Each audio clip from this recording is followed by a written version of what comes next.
Venice का व्यापारी William Shakespeare द्वारा।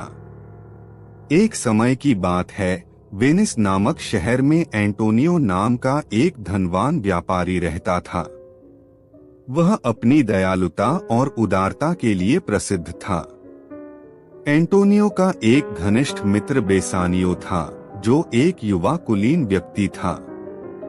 बेसानियो एक धनी और सुंदर युवती पोर्टिया से प्रेम करता था, जो बेलमोंट में रहती थी। पोर्टिया का दिल जीतने के लिए बेसानियो को धन की आवश्यकता थी। चूंकि उसके पास खुद पैसे नहीं थे, उसने एंटोनियो से सहायता मांगी। उस समय एंटोनियो ने अपना सारा धन जहाजों में निवेश कर रखा था, जो समुद्र में व्यापार के लिए गए थे। उसके पास नकदी नहीं थी, लेकिन अपने मित्र की सहायता के लिए वह तैयार हो गया। एंटोनियो ने यह सोचकर शाइलॉक, एक यहूदी महाजनी से 3000 डुकैट उधार लेने का निश्चय किया। शाइलॉक एंटोनियो से नाराज था, क्योंकि एंटोनियो उसे कई बार अपमानित कर चुका था और बिना ब्याज के धन उधार देता था। शाइलॉक ने धन देने की शर्त रखी। अगर तुम 3 महीने के भीतर ऋण नहीं चुका पाए, तो मैं तुम्हारे शरीर से 1 पाउंड मांस काट लूंगा। यह शर्त खतरनाक थी, लेकिन एंटोनियो को विश्वास था कि उसके जहाज समय पर लौट आएंगे, इसलिए उसने शर्त मान ली। पोर्टिया के वर चुनने की प्रतियोगिता। उधर बेलमोंट में पोर्टिया को अपने पिता की वसीयत के कारण केवल उसी व्यक्ति से विवाह करना था, जो 3 संदूकों सोने, चांदी और शीशे में से सही संदूक चुनेगा। कई राजकुमारों और अमीर युवकों ने कोशिश की, लेकिन सभी असफल रहे। जब बेसानियो वहां पहुंचा, तो उसने शीशे के संदूक को चुना, जिसमें पोर्टिया की तस्वीर थी। इस प्रकार बेसानियो ने पोर्टिया का हाथ जीत लिया और वे विवाह बंधन में बंध गए। एंटोनियो की परेशानी। इसी बीच खबर आई कि एंटोनियो के सभी जहाज समुद्र में डूब गए हैं।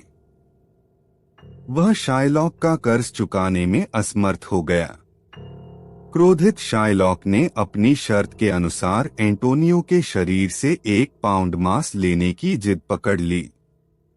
बेसानियो और पोर्टिया ने एंटोनियो की मदद के लिए दौड़ लगाई, लेकिन शाइलॉक ने पैसे लेने से इनकार कर दिया। वह अब केवल बदला लेना चाहता था।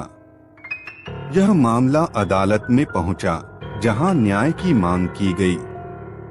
अदालत का दृश्य। अदालत में शाइलॉक ने अपनी शर्त के अनुसार मांस काटने की जिद की।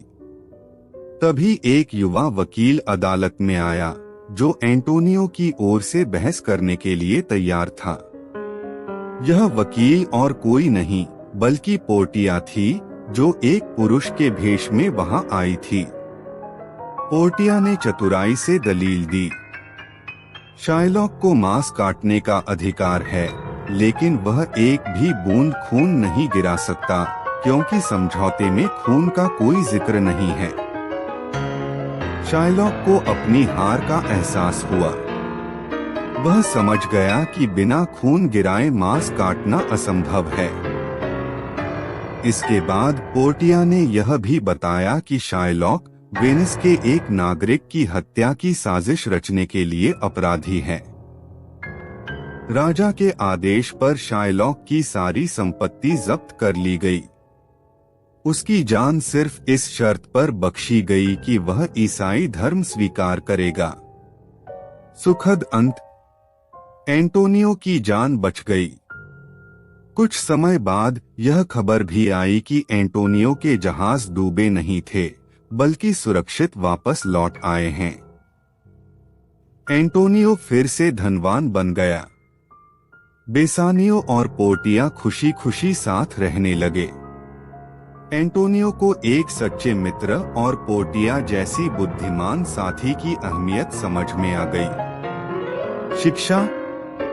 यह कहानी हमें सिखाती है कि दया, मित्रता और चतुराई जीवन में बहुत महत्वपूर्ण हैं।